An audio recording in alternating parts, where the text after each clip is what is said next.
بڵێ ئەم کاتان باش و ماندوو نەبن. ئەمڕۆ ئێوەرە تۆزێک درەنگ دەستمان بە پەخش کرد لەبەر هەندێک هۆکاری تایبەت. هیوادارم لێمان ببورن، بەڵام ئەوانەی ئیتر ئاشنای ئەو کەناڵان پێم وایە لە ئایندەدا دووبارە وەکو هەموو جارێک ئیتر لە دوای کۆتایی هاتنی ئەو بەرنامەیە سەر لە نوێ بەرنامەکە دەبینن. دیسە داوای لێبوردنەکەم کە بۆ منیش هەندێک درەنگە، بەڵام هەندێک بابەتی گرنگ هەبوون کە پێویستم زانی بە کورتی هەندێک باسییان لێ بکەم. لەو بینەدا زۆر بەخێربێن کە دلێر کەریم بەخێر هاتی سەر و سەرچاوم. کێشەیەکی دەنگمان نییە کاک دلێرت کە شتێکمان بۆ بنووسە ئەگەر دەنگ و ڕەنگ هەموو شتێک تەواوە. لەو بەرنمەیەدا ئیتر باس لە هەندێک بابەتی هەستیار دەکەین، هەروەکو لە ناونیشانەکەدا دەبینن کە ئاماژە بە داهاتوو ئەکەین، ئیتر ئەوەی هەتاوەکو ئێستا ڕوویدا دەبێتە ڕابردوو لە داهاتوودا چی دەبێت. یعنی ئەوانەی کە خەڵکی باشووری کوردستانن و ئەمانەی تۆزێک لە تەمەنیان هەیە، واتە لە ساڵانی 90ەکاندا پێگەشتوو بوون، ئیتر بە بیریان دێ تەنانەت لە ئاهەنگی بوو گواستنەوەکانیشدا ئیتر هەمووی هەڵپەڕین بوو، پێدا هەڵگوتن بوو بەسەر سەرکردەکانی حیزبەکاندا.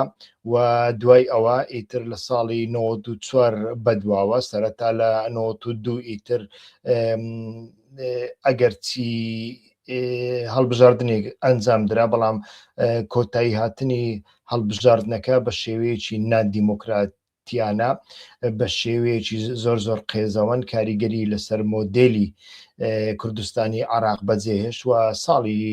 1994 ئیتر زنجیرەیەک شەڕی ناوخۆییمان بینین، هەتاوەکو گەیشتە ئاستی هێنانی سوپاکانی ئێران، عراق، تورکیا بۆ چەندین جار ئیتر. و لە دوای ئەمەشدا ئەگەرچی لە ساڵی 1999 ئیتر ئیتیفاقی واشنتۆن کرا، بەڵام هەتاوەکو ئێستاش تەماشا دەکەین ئەو مۆدێلە ئاغاواتیە بەردەوام دەکا. لە ڕۆژئاوادا چی ڕۆئەدا ئەمەیان زۆر گرنگە، خەڵکەکە نابێ ئیتر دەبێ هەندێک سەرخۆشی بەریان بدا لە ئێستاوە گوشارێک بخە، گوشارێکی کۆمەڵایەتی بەڕاستی زۆر پێویستە لە بۆ ئەوەی لە ئایندەدا ئەو مۆدێلە وەکو مۆدێلی کوردستانی عراق نەبێ. ئەمە زۆر گرنگە، هەرچەندە ئەمە کارێکی ئاسان نییە، چونکە لە پەخشەکانی پێشودا باسم کردبوون کە لە ئێستادا تەماشا دەکەین ڕۆژئاوا زۆری پێویست بە کوردستانی عراقا و بە تایبەتی پارتی دیموکراتی کوردستاندا، هەروەکو لە وێنەکاندا دەبینین ئیتر ئاسانکاریەکانی نێچیروان بارزانی، ئیتر هاوسەفەربوونی هۆشیار زێباری کە بە مانتۆڕی فکری و دیپلۆماسی پارتی دیموکراتی کوردستان دەناسرێ و تەجروبەیەکی دوور و درێژی لە دیپلۆماسیەت هەیە، بە تایبەتی لەگەرە وڵاتانی خۆر ئاوادا. ئەمانە هەم شتی باشن هەم شتی ناچاریشن و لە هەمان کاتدا ئیتر پارتی دیموکراتی کوردستان هاوسنوورە لەگەر ڕۆژئاوا، مێدیایەکی تونند و تۆڵی هەیە کە ئەو مێدیایە نە لە ڕۆژئاوا نە لە دەستی هێزە ئۆجەلانیەکاندا نییە، مێدیایەکی تاڕادەیەکی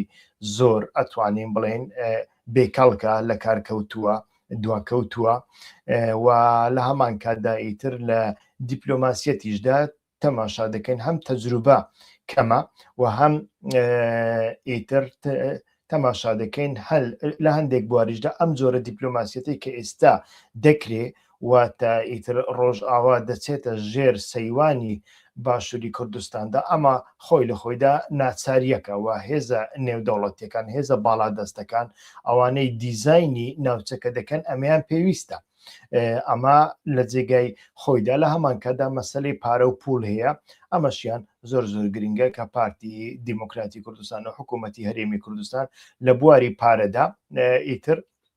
دەستی دەڕوە. ئەمانە هەمویان بابەتی زۆر گرنگن، بەڵام لە ئایندەدا چی ڕوئەدا زۆر گرنگە باس لەوە بکەین. ئێمە لە زاری مەزلوم عەبدیدا لێدوانێکمان بینی، هیوادارم قسەکە لە دەوی دەرچوو بێ، ئیتر قسەیەک نەبێ کە پێشتر بەرنامەی بۆ داڕێژترا بێ کە باسی لە مەسەلەی مەرجع کرد. ئیتر مەسەلەی مەرجع مەسەلەیەکی زۆر دواکەوتوانەیە، یعنی کەسانێک کە تەماشای ئەو کەناڵە دەکەن، تەماشای ئیتر بەرنامەکانی ئێمەیان بۆ چوونی ئێمەیان کردبێت، تەنانەت ئەو بۆچوونانە پێشتر بە شێوەیەکی دۆستانە لە چوارچێوەی راپۆرتیشدا بۆ بەڕێزانە نێردراوە کە ڕۆژ ئاوا ئیتر ئەگەر کێشەیەکی هەبێ کێشەکەی بە چەک چارەسەر ناکرێت، کێشەکەی بۆ چارەسەر دەکرێت کە دام و دەستگای پتەوی هەبێ. دام و دەستگای پتە زۆر گرنگە. من چەند جار نمونەی کاتەڵانم هێنایەوە کە ناسیۆنالیزمی کاتەڵانی لەگەڵ ئێمە دەستیان بە ڕیفراندۆم کرد. ئێمە ئیتر حیا و ناموسمان چوو جگە لە دەستدانی خاک و هەرچەندە من ئەمە زۆر ینی ئەمەیان شتێکی ڕیالیستانە بوو، بەڵام ئیتر لە چوارچێوەی ئەواندا لە دەستدانی خاک و ئیتر ئەگەر بێت و عراقی شیعە نەبووایە، عراقی سوننیەکان بووایە، ڕەنگ بێ هەتاوەکو زاخۆش ڕانەوەستابن، بەڵام ئیتر لە پردێ ڕاوەستا. سەرباری ئەوە دوای ئەوە تەماشا دەکەین ئێمە ئیماژی کوردستانی عراقدا، ئەو ئیماژە نێودەوڵەتیەی کە پێشتر هەیبوو کە هەولێر ناوەندی دیپلۆماسی پێکهێنانی عراق بوو، ناوەندی دیپلۆماسی بەشێکی زۆری ڕۆژهەڵاتی ناوەڕاست و کێشەی کورد بوو، ئەمە لە دەستی دەرهات و بە پێچەوانە ئیتر شەپۆڵێک کاری ناڕاست لە سیاسەتدا وەکو دەستگیرکردنی گیراوانی بادینان، ململانەی ناتەندروست، ئیتر ململانەی ناوخۆیی ناتەندروست لەسەر مەسەلەی پترۆڵ و نەوت و خاز و ئەم جۆرە شتانە، ململانەیەکان لەگەڵ بەغداددا ئیتر تەماشامان کرد کە بە چ ئاقارێک داچون و ئەمە زیانێکی زۆر گەورەی لە کێشەی کووردا و ئێستاکە دەبینین لە ناوچەکەدا شەپۆڵێکی نوێی نیۆ ئەمەوی، شەپۆڵێکی نوێی سونیەکان لە ئارادایە کە تەحەدای ناوچەکە دەکەن و ئەمەشیان لە هەمان کاتدا لە بەرژەوەندی ئێمە دانیە. بەڵام ئیتر هەروەکو باسم کرد لە ناسیۆنالیزمی کاتەڵانی ئەو کاتە ئیتر لەبەر ئەوەی پەرلەمانێکی بەهێزیان هەبوو و پەرلەمانەکە بەڕاستی دامەزراوەیی بوو، یعنی مەرجع و شتیوا نەبوو. مەرجع یعنی کۆنەپەرستی دواکەوتووی شێخ، دەرەبەک، عەشیرەت، ئیتر چ ئاغایەک لەکوێ بڕیار ئەدا، کام ئاغا قسەی زیاتر دەڕوە، کام ئاغا لە بەردەم کام ئاغا نابێت چ قسەیەک بکە و چ قسەیەک بکە، ئەمە نەبوو. بەڵکو لە پەرلەمانی کاتەڵاندا کە بەخۆشم دووسێ سەردانیم کردووە، بەڕاستی تەماشا دەکەی دامەزراوەییە، یعنی کەسانێک کە لەوێن زۆر جار ئەمەم دووبارە کردێتەوە چونکە بە چاوی خۆم بینیوە، کەسەکان سەرەتا دێن حیزبەکەی خۆیان ڕەخنە دەکەن، ئینجا حیزبی دیکە ڕەخنە دەکەن، هەم یەکگرتوویەک هەیە لە بۆ تەحەدیەکان، هەمیش ناکۆچی هەیە، ناکۆچی و یەکگرتووی لە ناو یەکتردا بەڕێوە دەچی، وەکو ئەو گوتارە قەومیە ناسیۆنالیستێ کوردیە نییە کە ئەگەر یەکگرتوو بووی ئیتر هەمومان بچینە ژێر چەتری مەرجعی کە نیشانەیەکی دواکەوتوویە و ئەگەر یەکگرتوو نەبووین ئیتر خۆمان بەشتی بچووک خەریک بکەین پەلاماری یەکتر بدەین، ویانیش ئیتر لە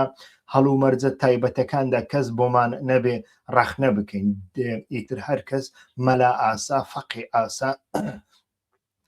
تەراویح لێ بدا و ئیتر خیتاب بدا و ئیتر فتوا بدا و چێ ویست ئیتر بە نەعلەتی بکە، بە شەیتانی بکە، چێشی ویست ئیتر بیکاتە فریشتە. ئەمانە لەو هەڵومەرجەدا نابن، هەر لە بۆ هەندێک لەو چوارچێوێدا ئیتر ویستم گوتارەکەی دوایی مەزلوم عەبدی لەو بارەیەوەدا ئیتر نیشانەی پرسیاری لەسەردا بنێم کە گەلۆ کاک مەزلوم عەبدی لەو بارەیەوە مەبەستی چێکە باسی مەرجع دەکا، کام مەرجع، ئایا ئەو مەرجعانەی لە کەنداو هەنا، ئایا ئەو مەرجعانەی لەناو هێز و گروپە ڕێکخراوە ئیسلامیەکان هەنا، ویانیش ئەو مەرجعە تورکیەی کە ئێستا کە ئەردۆغان تورکیای پێ بڕێوە دەبا، ویانیش ئەو مەرجعە کوردیەی کە چەندین ساڵە ئیتر ئێمەی وەها دواخستووە ئیتر وەها دواخستووە ئەگەر هەڵومەرج و کۆنژەکتوری نێودەوڵەتی نەبوونایە ئەوە ڕنگ بوو چەندین ئەنفالی دیکەش لە کوردستانی عراقدا دووبارە ببوونایەوە. ئەمە زۆر گرنگە، بەڵام لە دوای تێپەڕاندنی لە دوای کۆتایی هێنان بەو باسە ئەسمە سەر باسێکی دیکە کە زۆر گرنگە دەربارەی کۆبوونەوەکەی مونیخ میونشن. ئیتر لەوێدا چەند بابەتێک گرنگن باسییان بکەین. یەک لەوانە هاکان فیدان بۆ لەوێ نەبوو، ئەمە بابەتێکی زۆر گرنگە کە هاکان فیدان بۆ لەوێ نەبوو و لە هەمان کاتدا ئیتر کە هاکان فیدان لەوێ نییە، ئیتر ڕەفیقەکەی هاکان فیدان، تەڵەبەکەی هاکان فیدان کە هاکان فیدان و جەماعەتەکەی لە زانکۆی ئیتر تورکیا خوێندنیان پێداوە، دیپلۆمیان پێداوە و لە هەموو کۆبوونەوەکان یا تەماشا دەکەین یان ئەو چۆتە لای هاکان فیدان یانیش هاکان فیدان چۆتە لای ئەو، بە تایبەتی کۆبوونەوەی 4 و 5 پاریس کە ئیتیفاقی کرا لە نێوان ئیسرائیل و سووریادا. مەبەستم ئەسعەد شەیبانیە کە ئیتر ئەم کاتە هاکان فیدان لە ژێر ناوێکی دیکە خۆی گەیاندا ئەوێ و لەگەڵ ئەسعەد شەیبانی کۆبووەوە. دوای ئەوە کارەساتەکانی حەلەب هەردوو گەڕەکە کوردیەکان ئەو کاتە ڕوویاندا. بەڵام ئەم جارە تەماشا دەکەین کە قوتابیەکەی هاکان فیدان لەوەیە و قوتابیەکەی هاکان فیدان ئەسعەد شەیبانی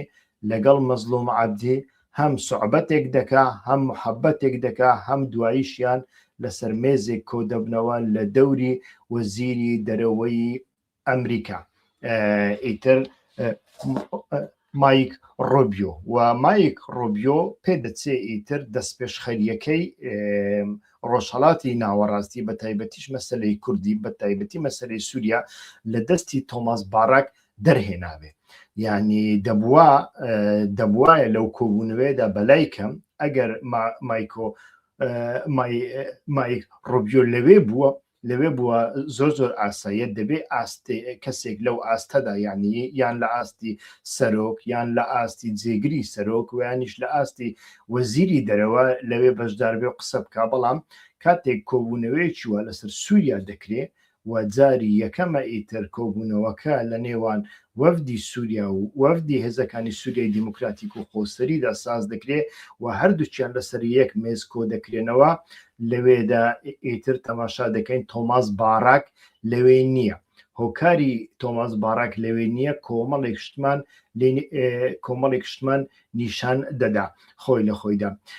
شڕۆڤەکارێکی تورک هەیە بە ناوی ئایدن ساڵجان، ئیتر ئەمڕۆ ئێوارە لە بەرنمەیەکی تەلەڤیزیۆنیدا کە حوتوی جارێک بەشداری دەکا، لەوێدا ئیتر بە پێی ئانالیزەکانی خۆی کە زۆر پسپۆرە لە سیاسەتی دەرەوەدا، بەڕاستی لە سیاسەتی دەرەوەی تورکیادا، یعنی بەو شێوێ ئانالیزی بابەتەکەی کرد کە هێزە نێودەوڵەتیەکان ئەم جارە بە سووریایان گوت ئیتر ئێوە ببن بە سووریا، ئێوە ببن بە دەوڵەت، ئێمە ئەو هەموو شانسەمان پێدان، ئێوەش جەسارەت بکەن شایەنی ئەو شانسە دەرکەون، کێشەکانتان لە بۆ تورکیا بەجێمێڵن، خۆتان چارەسەری بکەن. کۆبوونەوەکەی ئەسعەد شەیبانی و مەزلوم عەبدی لەگەڵ ڕۆبیۆ لەسەر یەک مێزدا لە یەک کاتدا لە یەک شوێندا ئەڵێ نیشانەی ئەوەیە. و لە هەمان کاتدا دەربارەی غیابی هاکان فیداندا ئیتر ئەویش بە هەمان شێوە پرسیار دەکا. بەڵام منیش هەندێک بەدوا داچوونم بۆی کرد، ئیتر سەرچاوە دیپلۆماسیەکان و شڕۆڤەکاران تشتیان خستۆتە سەر دوو هۆکاری سەرەکی بۆ بڕیارەکەی وەزیری دەرەوەی تورکیا بۆ بەشداری نەکردن لە چالاکیەکەدا، واتە لە کۆنفرانسی ئاسایشی مونیخدا کە ساڵی پێشوو ئەو لەوێ بوو، ئێستا کە لەوێ نەبوو. یەک لەوانەش بەشداریکردنی هێزەکانی سووریای دیموکراتیە لە ئاستێکی زۆر بەرزدا، یەکێکیان لە ئاستی بەرپرسیاری پەیوەندیەکانی دەرەوە، ئەوەی دیکەشیان لە ئاستی سەرفەرماندەی هێزەکانی سووریای دیموکراتیک کە تورکیای نیگەران کردووە و ئیتر هاکان فیدان فریای ئەمە نەکەوتووە لەو کۆبوونەوەیەدا ئیتر ویانیش ئەو توانایی نەبووە ئەو کۆبوونەوەیە خراپ بکە. خۆی لە خۆیدا بەڕاستی ئەمە جێگای پرسیارە، چونکە بمانەوە و نەمانەوەی ئەڵمانیا ئیتر زۆر پێویستی بە تورکیایە. یعنی تەماشاکە مەتس کە ئیتر بە نوێنەرایەتی ئەڵمانیا لە کۆبوونەوەکە قسەی کرد، ناوی 7 وڵاتی هێنا کە لە بواری ئاسایشی ئەوروپادا زۆر گرنگن، ناوی تورکیا یەکەمین بوو. یعنی تورکیا ئەمڕۆکە وڵاتێکی زۆر گرنگە کە ئیتر ئەو ئەوروپایە خۆی مراندووە، خۆی کوشتووە، خۆی کردە قوربانی شەڕێکی سەختە لە بینی رووسیا و ئۆکرانیادا، خۆی کردە قۆچی قوربانی ئۆکرانیا و ئیتر تەماشا دەکەین ئەمریکاش بە تەواوەتی پشتی بەرداوە، هیچ کەسێک ئیتر پشگیری لە ئەوروپا ناکە لە بینی رووسیا و چاینا و ئەمریکادا بە تەواوەتی قەتیز بووە، کێشەی ئابووری زۆر گەورە و زل و زەبەلەح چاوەڕێی دەکەن. ئیتر تەماشا دەکەین لەو کاتەدا ئاساییە کە زۆر پێویستیان بە تورکیاوە بێ، هەتا وەکو ئیتر کێشەی رووسیا لە بۆوان لەسەر ئاسایشی ئەوان چارەسەر دەبێ. بەڵام سەرباری ئەوەش ئیتر تەماشا دەکەین کە تورکیا نەیتوانیوە ویان فریای نەکەوتووە ئیتر لە پرۆتۆکۆڵەکاندا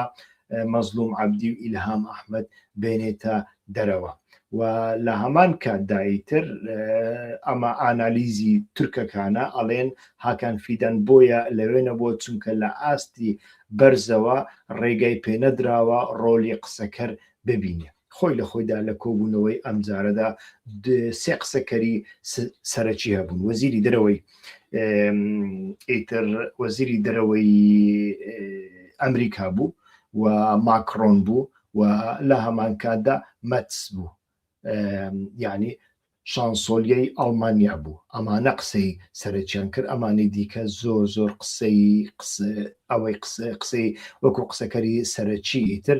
ڕۆلیان پێنەدرا. هەر لە بۆ هەندێک ئیتر ئەو خاڵە زۆر گرنگە کە ئیتر هێزە نێودەوڵەتیەکان گەشتونەتە ئەو بڕوایە، گەشتونەتە ئەو ئاستەی کە دەبێت سووریا بەخۆی ئیتر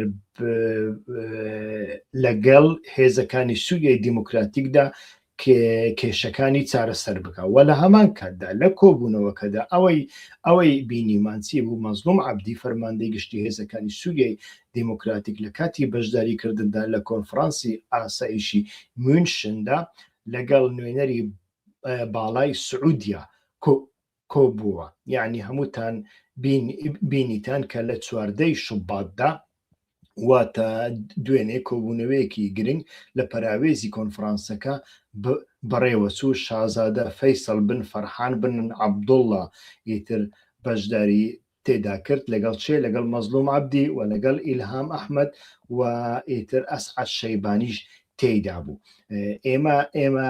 دەزانین ئیتر پێشتریش باسمان کرد سعودیا لەناو ئەو ململانەکانی ئەم دواییەدا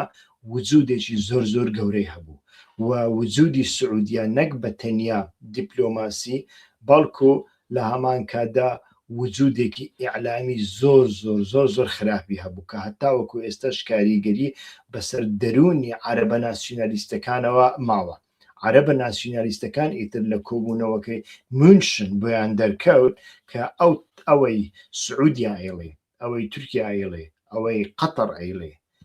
و ئەوەی میدیا شۆڤینیەکانی دیکەی عەرەب دەیڵێن، ئەمە ئیتر وەکو بەڵقی سەر ئاو وایە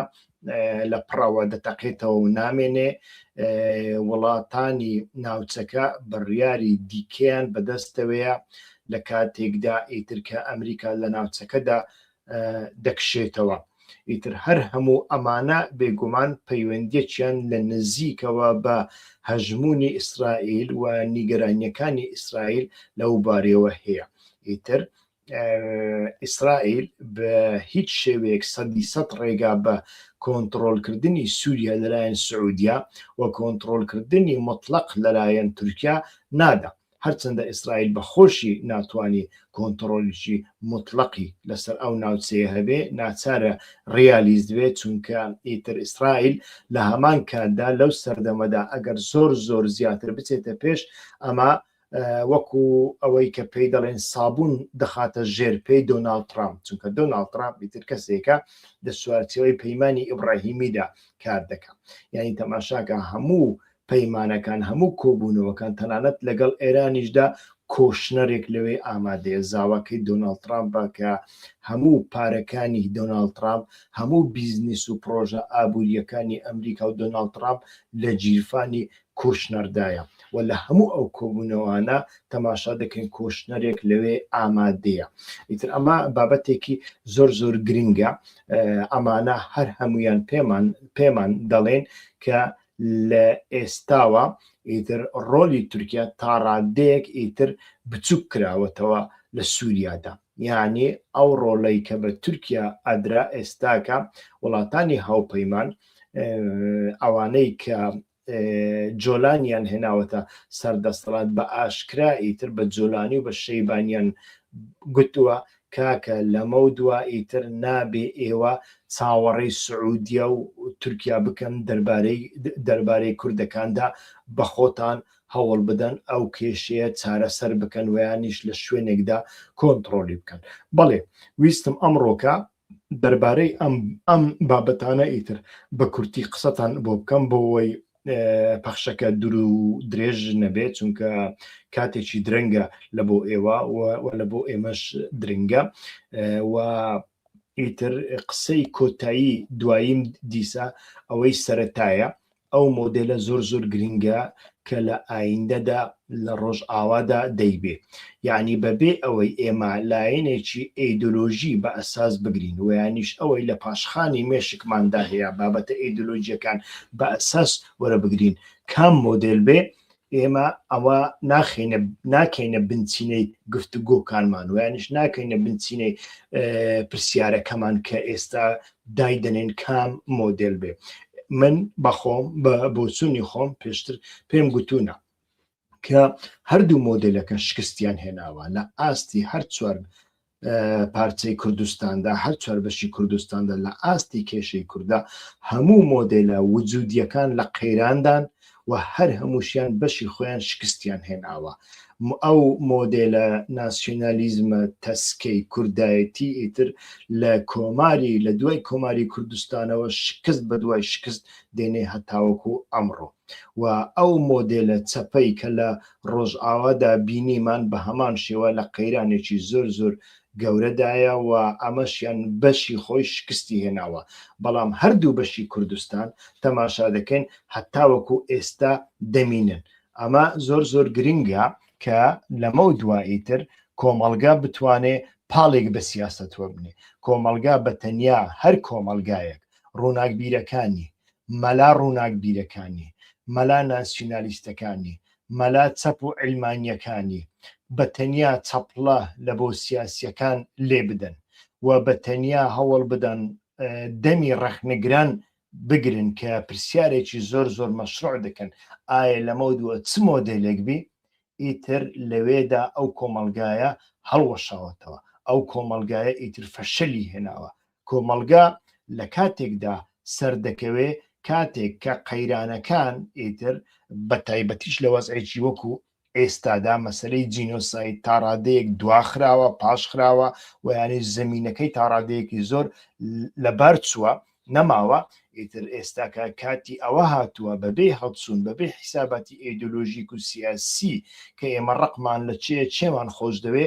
ئەو پرسیارە بوروژێنین لە مۆدووە کامە مۆدێل ئیتر کامە خاڵ لەناو بزوتنەوەی کوردی لەناو هەر هەمویان چ بە باڵە ڕاستڕەوە چەپەک ڕاستڕەوە ناسیۆنالیستێککەی چ بە باڵە ناسیۆنالیستە چەپەکەیەوە هەتاوەکو ئێستا کێشەکان لەکوێدانا و ئەو کێشانە چۆن ئەکرێت چارەسەر بکرین. هەر بۆیە من لە سەرەتاوە ئیتر ڕەخنەم لە قسەکەی بەڕێز مەزلوم عەبدیگرد هیوادارم قسەیەک بێ بەتەنیا لەسەر زاری هات بیتە دەرەوە، چونکە هەمومان مرۆڤین، زۆر زار وشەیەکی گونجاو نادۆزینەوە لە جیاتی ئەمە وشەیەکی دیکە بەکاردێنین، ئەویش ڕنگ بێ لە جیاتی ئەمە مەرجەعی بەکارهێنابێ، بەڵام مەرجەع لێرەدا ئیتر تووشی کێشەمان دەکا و ئەمە لە بۆ مۆدێلی کوردستان لە بۆ ڕۆژئاوادا ئیتر بەڕاستی جێگای شایانی نییە. لە کوردستانی عراقیشدا جێگای شایانی نییە. لە کوردستانی عراقدا ئیتر ئەتۆ چ ڕەخنەیەکت لەسەر جەلال تاڵەبانی و باڵی جەلالی دەبێ بابە بێ، هیچ گرنگ نییە، بەڵام باڵی جەلالی ئیتر و بە تایبەتیش لە دوای شەڕی حەکاریدا توانیوێتی شتێک بشکێنێ. ئەو چیە کە ئیتر مەسائلی مەرجەع کە لە کۆتاییدا لە پاشخانەکەیدا ئیتر یەک حیزبی هەیە، یەک بنەماڵەیی هەیە، یەک بۆچوونی هەیە، ئەمەی تێکشکاندووە. ئەمە بابەتێکی زۆر گرنگە، هەرچەندە ئێستاش لەگەڵ دابێ ئەو باڵا کە ئەو شتەی تێکشکاندووە لە ناخی خۆیدا لەناو هەمان شت دەژی لێن تێگەن، یعنی ڕەخنەکەم ئەوانش دەگرێتەوە. بەڵام مەبەستم ئەوەیە کاتێک ئەمە لە بۆ کوردستانی عراقدا نەبوو کە زمینەی ڕاستڕەوی، زمینەی عەشایری، زمینەی کۆمەڵگای محافەزەکار و خۆپارێزی لێ زیاترە، ئەمە لە بۆ ڕۆژئاوا بە هیچ شێوەیەک نابێ. لە ڕۆژئاوادا ئیتر تاقە دەرفەتێک لە ئایندەدا لە بۆ کوردەکان هەبێ، ئیتر دەستگرتن بەسەر بیرە نەوتەکاندا نییە، دەستگرتن بەسەر خاکدا نییە، بە تایبەتیش خاکی ئەتۆ بە ناسنامەی کوردی دەستگرتن بەسەر خاکی کۆمەڵێک خێڵ و عەشیرەتی نەتەوەیەکی دیکە چارەسەری نییە، بەڵکو ئەوەی چارەسەریە ئەوەیە کە ئەتۆ چۆن بتوانێ لەگەڵ نەتەوەکانی دیکە، لەگەڵ گروپەکانی دیکەی سووریادا کە هەمان کێشەیان هەیە، هەمان دەردیان هەیە، لەگەڵ ئەمانەدا بکەویە ناو ئاڵوگۆڕیەکی فکری و کۆمەڵایەتی زۆر ئاکتیڤ لە چوارچێوەی ئەمەدا لە بۆ مۆدێلێکی گونجاو بگەڕێ. بەڵێ، سوپاسدانەکەم، هاتمە کۆتایی. ئیتر وا بزانم پرسیارێکیشتان نییە لەسەر کۆبوونەوەکەی کاک کوردۆ، لەسەر کۆبوونەوەکەی ئیلهام ئەحمەد و مەزلوم عەبدی لەگەڵ وەزیری دەرەوەی سعودیا، من قسەم کرد لە هەمان چوارچێوەدا، من بۆچوونم هەمان بۆچوونی خۆم وەکو ئەوەی کە باسی تورکیان کرد لە هەمان چوارچێوەدا قسە دەکەم. ئیتر لەبەر ئەوەی سووریا ئیتر وڵات ئەو ئەلیتەی کە ئێستا هێناویانە سەر دەسەڵات، ئەلیتێکە ئیستیڕاد کراوە، لە دەرەوە هێنراوە. ڕاستە شەیبانی خەڵکی سووریایە، ئەبوو قاسرە خەڵکی سووریایە، ئەحمەد شەرع خەڵکی سووریایی، هەرچەندە نازانێت تاوەکو ئێستاش دڵنیانین لە ئایندەدا بەنیازی دۆکیومنتاریەکەم کە بەڕاستی ئەحمەد شەرع خەڵکی کوێیە. ئیتر لەسەر ئەمەشدا قسە دەکەین، بەڵام ئەمانە ڕاستە سوورین، بەڵام دیسانیش ئەلیتێکن ئیستیڕاد کراون، لە دەرەوە هێنراون، لە لیبراتۆر و تاقیگەکانی MI6دا دەرچوون و پەروەردەکراون و ئەمانە بمانەوێ نەمانەوێ ئەلیتێکی زۆر لاوازن و مەترسی ئەوە هەیە هەتا 10 ساڵی دیکەش ئەمانە لە بۆ هەر بڕیارێک ئیتر ئاوڕێک لە بۆ سعودیا و ئاوڕێکی دیکە لە بۆ تورکیا بدەنەوە. وا پێدەچی لە کۆنفرانسی مونشندا ئیتر پێیان گوتبن کاکە لەمە دووە شانسێکمان پێدان، ئەگەر دەتانەوێت شایانی ئەو شانسە بن لە ئایندەدا لەگەڵتان دابین، ئێوە پێویست ناکە لە بۆ هەر کێشەیەک چاوێکتان لە تورکیا بێت، چاوێکیشتان لە ڕیاض و سعودیا بێت، بە خۆتان کێشەکان چارەسەرکەن، بە خۆتان وەرن لەگەڵ کوردەکان، لەگەڵ مەزلوم عەبدی ئیتر دانیشن و گفتوگۆ بکەن. من لەو چوارچێوەیە لێکی ئەدەمەوە. سوپاس دەکەم بۆ پرسیارەکەت.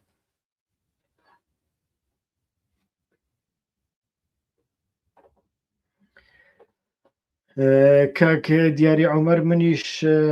سەردێڕی ئەمەم بینی ئەمڕۆ کە زۆر خەریک بووم، بەڵام سەردێری ئەوەم بینی کە هاکان فیدان لەگەڵ وەزیری بەرگری عراق کۆبووتەوە هاکان فیدان ماکینەی شەڕە ئیتر و لەو بارەیەوە بێگومان پیلانی زۆر لەسەر عراق هەناوە تورکیا ئەتوانێت ڕۆڵێکی زۆر زۆر خراپ ببینی بە تایبەتی لەسەر عراقدا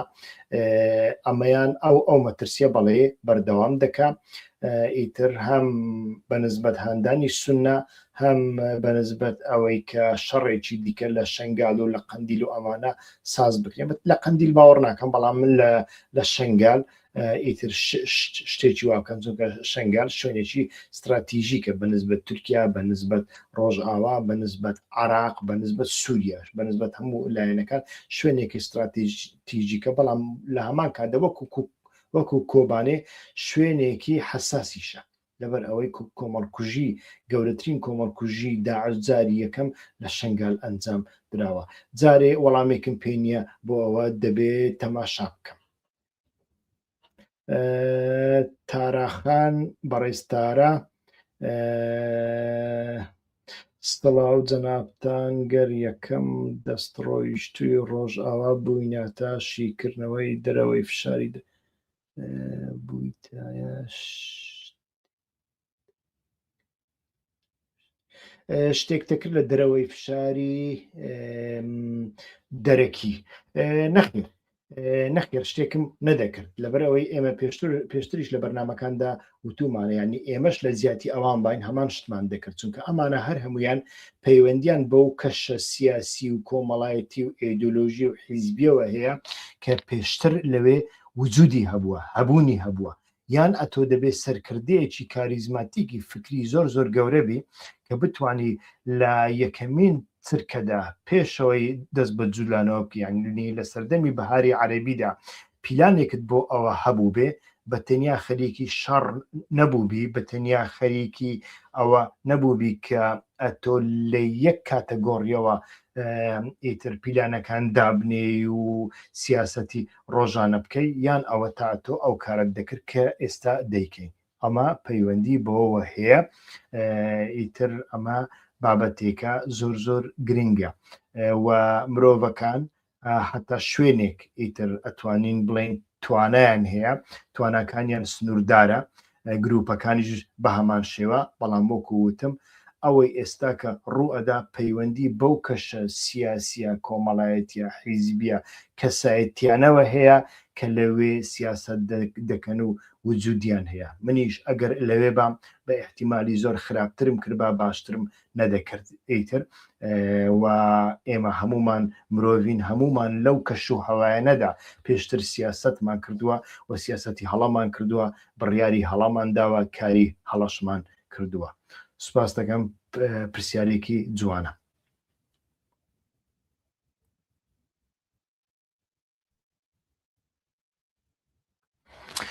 تا سڕادێک نوخبی من ئەو پرسیارە کاک ئومێد زۆر کۆنکرێت نییە ینی تا سڕادەیەک خۆشببین بین کە نوخبەی سیاسی کورد بەڕاستی بەشداری پێ بکرێت یعنی پرسیارەکە زۆر زۆر لە لای من ڕوون نییە من لە بۆ نوخبە ئیتر ئەڵێ لە هەموو شوێنێکدا نوخبە هەیە ئێمە ناتوانین نوخبە لەناو ببین بەڵام لەناو کۆمەلگادا نوخبەی جیاواز هەنا و کۆمەلگا ئەکرێ بەخۆی پاڵ بە نوخبەکان وەبنێ و ئەمڕۆکە ڕۆژی ئەمە هاتووە کە ئێمە ئەزمون لە ساڵی 1991 کوردستانی عراق وارە بگرین کاک ئومێد بڕۆ هەڵپەرچەی بوو گواستنەوەی ساڵی 1992 لە یوتیوب یانیش لەسەر سوسیال میدیا بدۆزەوە کە ئەو بەسەردا هەڵگوتنەی سەرکردەکان و پێشمەرگەکان و چەکەکانیان و لە پاژنەی پێیان هەتا تۆقی سەریان ئیتر چۆن خەڵکی توش خەڵک و حیزبی تووشی سەرخۆشی کرد و لە دوای ئەوەدا ئەمانەی بەسەریاندا هەڵدەگوترا کەوتنە ناو چ کارێکی گەندەڵی و پیسی و شەڕی ناوخۆیی و وانە هەتاوەکو ئێستا کە خەڵک نەفرەتیان لێ دەکا ئەمە هۆکارەکەی ئەمە چییە غیابی کۆمەلگایە کۆمەلگا یان چەپڵە لێ ئەدا یان شتەکان بە نەفرەت دەکا و خۆی لێ دوور دەخاتەوە کوبانەی دیار نییە چی بەسەردێ پێم وایە چارەسەریەکی ناوەڕاستی بۆ دەدۆزنەوە ئێستاکە و مەسلەی کوبانەی تاڕادەیەکیش پەیوەندی بە مەسلەی تورکیاوە هەیە یعنی ئەو دیالۆکەی لە نێوان ئۆجلان و دەوڵەتی تورکیا بەکوێ دەگا وابزانم کاریگەری خۆی لەسەر کوبانێش دەبێ بەڵام من چاوەڕێ ناکەم شتێکی زۆر زۆر نەخوازرا و لە کوبانێ ڕوو بدە.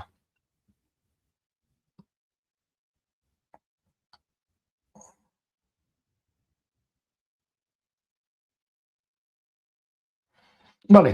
سوپاستانەکەم تاوەکو ئێستا لەگەڵماندا بوون باڵەوە زیاتر درێژە نەکێشین هیوادارم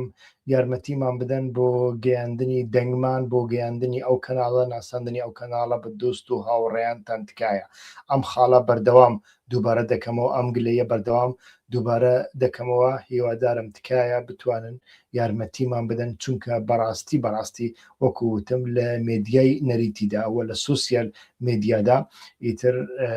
خەڵک بە دوایی پۆپولیزم کەوتووە و کۆمەڵگاش حەزی لە پۆپولیزمە ئیتر کچی جوان کوڕی جوان ئیتر قسەی بری قەدار ویانیش نەڕە نەڕ و قیڕە قیر و کێشەی شەخصی و ئیتر بژی و بمرە تێگەی ئەم جۆرە شتانە ویانیش گۆرانیەکی حەماسی هەندێک بابەتی حەماسی هەندێک وێنەی حەماسی گەورەکردن و فوتێکردنی ئەمە لە تەلەڤیزیۆنەکانیشدا دەیبین لە سوسیال مێدیاشدا دەبین ئەو کەناڵە هەوڵ ئەدا قسەیەکی جیاوازتر و جددیتر بکە بە مێشکێکی هادی و فێنک لە بابەتەکان بڕوانێ و ئایندە ببینێ و ئایندە تاقیق بکە بەڵام لە بۆ ئەوەی بگەین بەو ئامانجا بەڕاستی پێویستم بەوەیە کە ئێوە هەوڵ بدەن یارمەتیمان بدەن زۆر سوپاس دەکەم کە تاوەکو ئێستا لەگەڵماندا بن شەوگارتان خۆش هەر بژین.